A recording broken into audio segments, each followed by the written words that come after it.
Las 4 de la tarde con 13 minutos. A esta hora vamos a conversar con el señor Víctor Suárez, jefe del Instituto Nacional de Salud. ¿Qué tal? Muy buenas tardes. Muy buenas tardes. Gracias por atendernos. Bueno, para comentar este anuncio que ha formulado el Ministerio de Salud, el ministro de Salud, respecto al retorno del uso de la mascarilla en espacios abiertos debido a la situación que se presentan con los contagios por COVID-19. ¿Se ha evaluado desde el Instituto Nacional de Salud esta decisión? ¿Cuál es su opinión al respecto, por favor? Sí, esto es la transmisión en espacios abiertos es un tema que siempre está presente. Sabemos todos sí que la transmisión en espacios cerrados es la principal forma de transmisión del virus, ¿no? Y en lo que es en espacios abiertos es en mucho menor medida. Aunque hay algunos factores que pueden agregar mayor riesgo, que es cuando estamos mucho tiempo rodeados de personas, incluso en un espacio abierto, sin mascarilla, puede aumentar la probabilidad de transmisión. Entonces, es una medida que está en valoración en estos momentos, en el cual estamos viendo cómo se está comportando la epidemia, queremos observar cómo el número de casos, las hospitalizaciones y de muertes, así como la cobertura de la vacunación, para tomar la mejor medida que orienta a la población. Claro. De todas maneras, ya está a la disposición de que en espacios abiertos, cuando hay aglomeración de personas, como en reuniones muy concurridas, conciertos, estadios, pueda seguirse usando la mascarilla. Claro. Se han dado precisamente en nuestro país, o por lo menos en la capital, algunos espectáculos públicos como conciertos, algo que usted ha señalado. ¿Hay alguna evidencia, algún seguimiento de que este tipo de actividades hayan sido o hayan tenido consecuencias con el número de contagios que estamos viendo actualmente en nuestro país, o por lo menos en la capital? Sí, hay algunos estudios, no locales, pero sí en la literatura internacional, que reportan algunos casos específicos en los cuales ha habido eventos masivos con una participación prolongada, con mucha gente, en el cual han habido esa transmisión. Como digo, sobre todo cuando no se usa mascarilla y la duración ha sido muy larga, ¿no? Claro, pero digamos, de manera local, ¿se ha hecho algún tipo de seguimiento para establecer algún tipo de relación entre estas actividades y finalmente la decisión que se pueda tomar respecto al retorno de uso de mascarillas en lugares abiertos? ¿Es una de las No. Digamos, no sé, evaluaciones que se han formulado o no? No, localmente una medición exacta del riesgo no hay, pero sí se ha observado que han ocurrido varios eventos, digamos, con una gran participación de la población y donde el uso de mascarillas probablemente no sea el más adecuado. Claro. Le hago estas consultas porque la experiencia de 2 años que ya tenemos, o poco más de 2 años con el tema de la pandemia, nos ha enseñado, y sobre todo a las autoridades en salud respecto a esto, algunas situaciones que se deben reforzar más bien, ¿no? Por ejemplo, campañas de información, reiterar el tema del lavado de manos y situaciones de esta naturaleza que nos podrían alejar de un aumento considerable de contagios por COVID-19. El uso de la mascarilla ya había sido, digámoslo así, acogido de manera bastante abierta por la población en general, un poco una manera de liberarse más bien de tanto tiempo bajo este tipo de protocolos. Por eso le preguntaba si es que se habían hecho las evaluaciones del caso, y si no sería en todo caso, valga la redundancia, reforzar más bien el tema de la información y campañas que puedan ayudar para esos fines. Sí, totalmente de acuerdo. La importancia de valorar todas las medidas, todas las otras medidas, como menciona usted, relacionadas con la transmisión, ¿no? Especialmente la vacunación.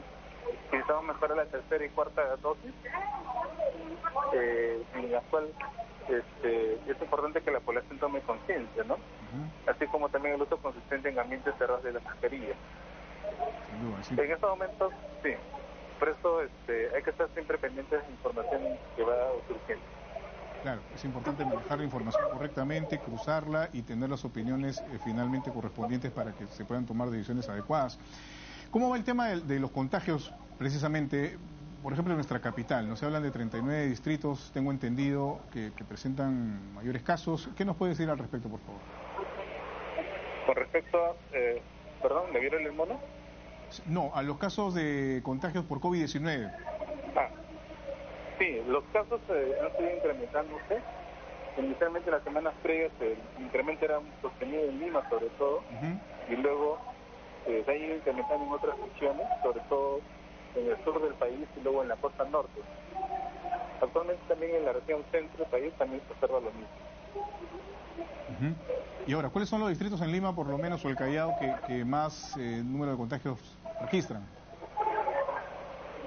Sí, la zona más afectada es lo que corresponde a lo que conocemos como la Dirección de Redes Integradas de Lima Centro, en donde están los distritos más céntricos de Lima, incluido Santa María, Pueblo Libre, Miraflores, San Isidro, San Juan de Lurigancho, que también pertenece a Lima Centro.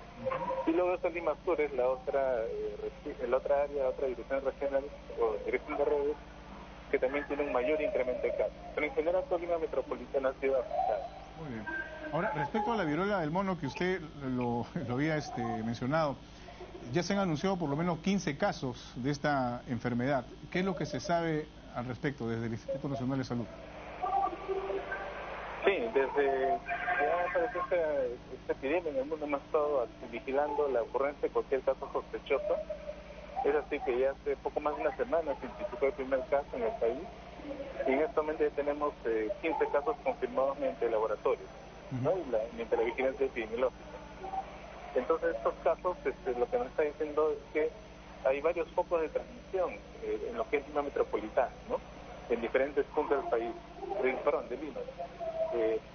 Si bien se han mencionado unos distritos, que es los lugares de residencia de los pacientes, eso no descarta que la transmisión pueda estarse dando en otros distritos también en este momento, ¿no? Donde puedan haber puntos de encuentro de personas con riesgo y se esté dando el contagio del virus. Claro, y de pronto nos podría refrescar la memoria, no solamente a nosotros, sino a todas las personas que nos están viendo, cuáles son las medidas de prevención que deberíamos tener en cuenta para evitar el contagio por la viruela del mono. Sí, para comprender la forma de prevenir es entender también la forma de transmisión.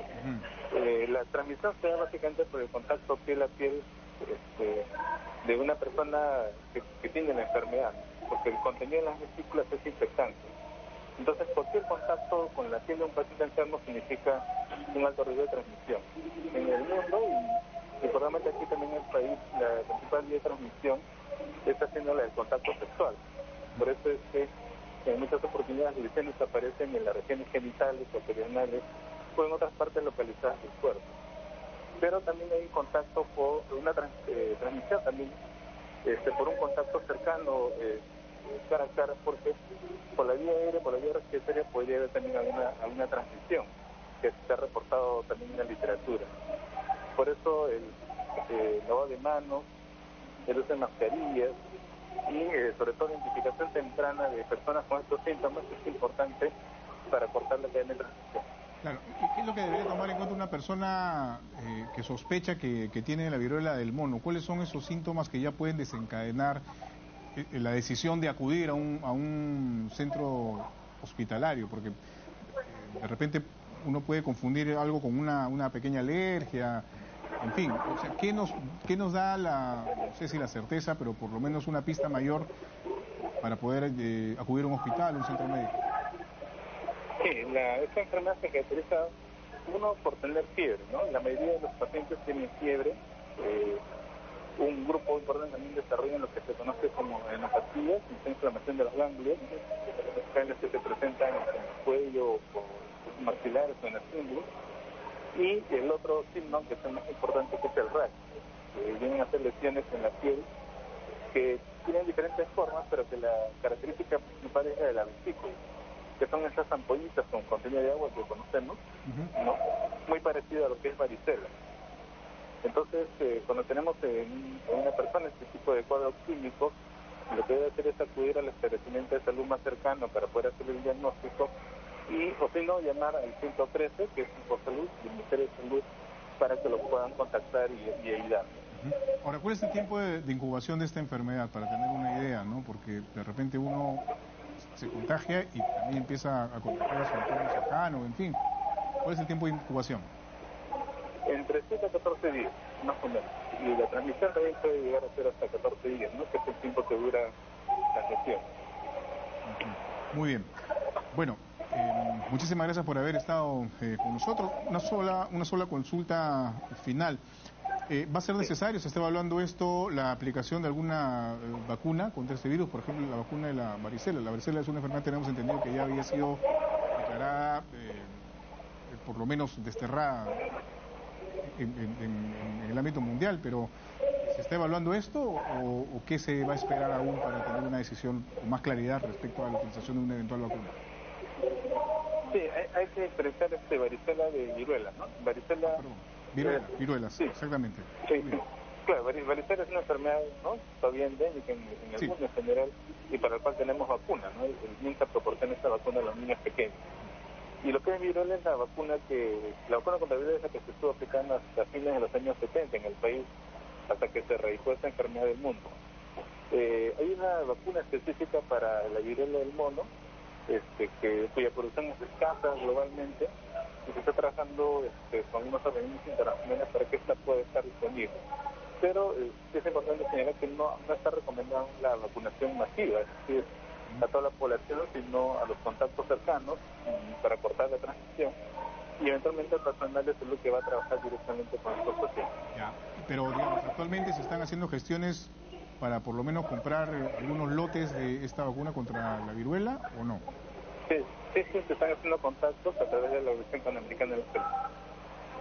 Y digamos, ¿habrá más claridad al respecto en cuánto tiempo? En las próximas semanas debería haber un poco más de información, ¿no? Este es un tema complejo, como mencionaba, por la escasa disponibilidad a nivel internacional de estas vacunas, ¿no? Lo que está buscando es un mecanismo de negociación global, digamos, para que las vacunas estén disponibles y no ocurra como sucedió con COVID. Sí, efectivamente, por eso es más que todo la pregunta y supongo que varias personas también se harán la misma pregunta, ¿no? Ojalá que no suceda algún tipo de inconveniente que no permita tener por lo menos lotes de vacunas para inocular a las personas que presentan la enfermedad. Bien, muchísimas gracias por haber estado con nosotros, muy amable, que tenga buenas tardes. Gracias. Víctor Suárez, jefe del Instituto Nacional de Salud, ha estado con nosotros. Son las 4:25, amigos, vamos a hacer una pausa y volvemos con mucho más al retorno.